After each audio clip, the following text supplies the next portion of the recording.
Day 5 cakap depan kamera. Okay, so hari ni saya akan cakap pasal macam mana saya buat saya punya video editing. So, saya guna dua jenis app untuk buat video editing lah. So, satu saya terus guna dalam TikTok, and then lagi satu saya guna CapCut.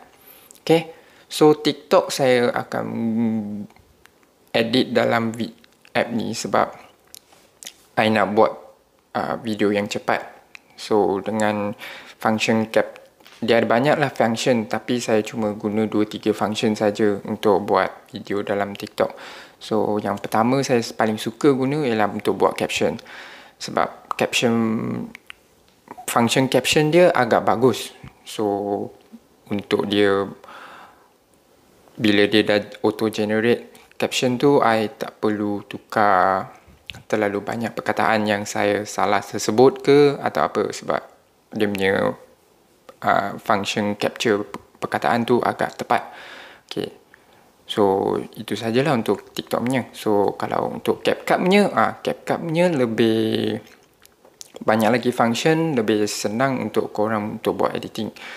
Tapi I rasa ada yang korang kata CapCut terlalu banyak function yang diorang letak pergi pro. So korang boleh try juga guna free version punya. Untuk saya, dan saya pun terus beli pro version punya, sebab dia sebagai content creator, masa tu untuk buat satu video agak penting. So korang tak boleh terlalu membazir terlalu banyak masa untuk buat satu video. Contoh, kalau korang buat satu video guna 1 hari, lepas tu korang post dan view semua pun tak cantik, korang pun akan rasa dah buat video lama-lama, buat cantik-cantik pun tak jadi.